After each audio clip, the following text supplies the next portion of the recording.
got to be crazy. You got to be crazy. That don't make no sense. So Stephen A. Smith just absolutely demolished critics questioning Kevin Durant's value. And this is exactly the kind of passionate defense that shows why Smith remains the most compelling voice in sports media. We're about to watch him systematically dismantle every argument against KD's greatness. This is one of the greatest players to ever touch a basketball. Absolutely right. Durant's resume speaks for itself. 2 Finals MVPs, 4 scoring titles, 13 All-Star appearances, and a career 27-point average. When you're discussing all-time greats, these aren't debatable numbers. They're concrete evidence of sustained excellence at basketball's highest level. So Kevin Durant delivers back-to-back titles and would have three-peated. They'd have swept Toronto and Kawhi Leonard if it wasn't for KD tearing the Achilles, okay? This is the crucial context everyone forgets. The 2019 Warriors were demolishing Toronto until Durant's injury in Game 5. They led that series 3-1 and were up double digits when he went down.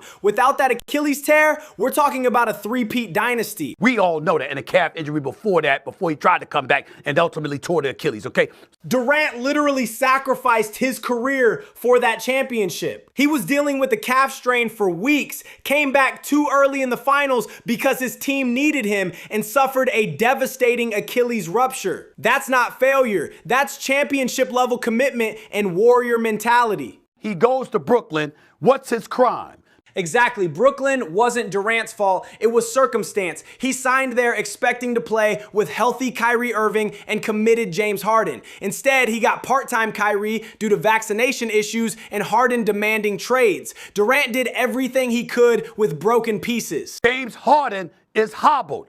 Let me take a moment to make breaking news because I'm quite sure you brothers, as real as y'all are, will appreciate this. We all know I was all in Kyrie's ass like back pockets back then. This is why his credibility matters here. He's admitting he was wrong about Irving before, which makes his defense of Durant more powerful. When Harden quit on Brooklyn and Kyrie played sporadically, Durant carried that franchise basically single-handedly for 3 seasons. It's different, and we all know that. So don't give me his age and what he needs rest. I don't give a damn how much rest he had. It ain't gonna help him against those piranhas. I'm telling you that right now. Houston different. The piranhas metaphor is perfect. Young, hungry teams like Houston play with nothing to lose and attack veterans relentlessly. They press for 94 feet, swarm every possession, and use their energy advantage. Age and rest don't cure that kind of sustained pressure and athleticism. And by the way, KD missed the 3 of the 4 games. This completely changes the narrative. How can you blame Durant for Houston's struggles when he's been unavailable for most of their playoff series? You can't judge a player's impact when he's literally not on the court. Availability matters, but so does context. Steve, this month, KD trade. I know you just finished talking, Big Perk, about his skill set, and you're not denying that. But I'm getting to a bigger point here.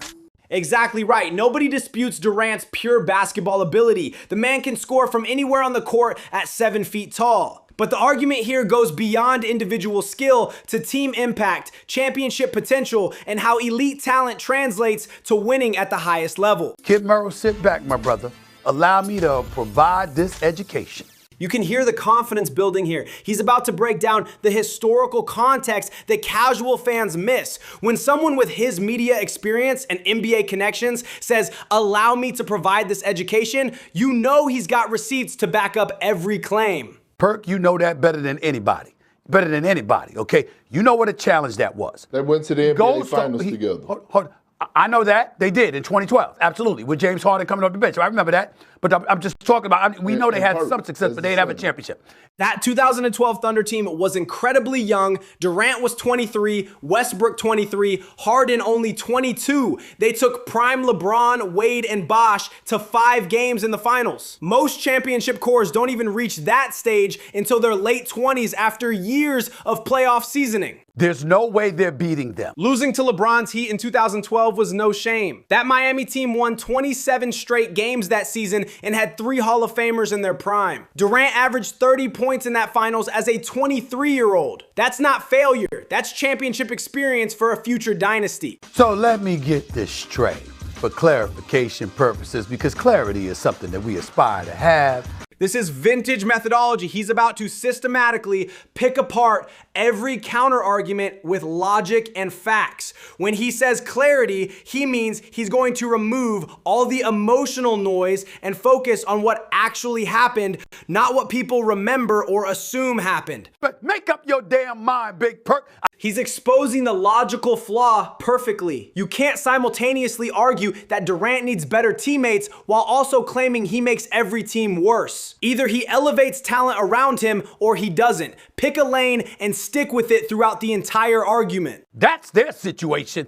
Minnesota and Denver, an entirely different scenario. This shows analytical maturity. Each playoff matchup has unique dynamics: Minnesota's size, Denver's championship experience, different coaching styles, and roster construction. You can't apply blanket statements about age or rest when facing completely different tactical challenges and personnel. I listen to the American people. This final line captures why he resonates beyond just basketball analysis. He understands that fans want honest, passionate takes that defend players they love. His connection to the audience makes these arguments feel personal, not just professional sports commentary.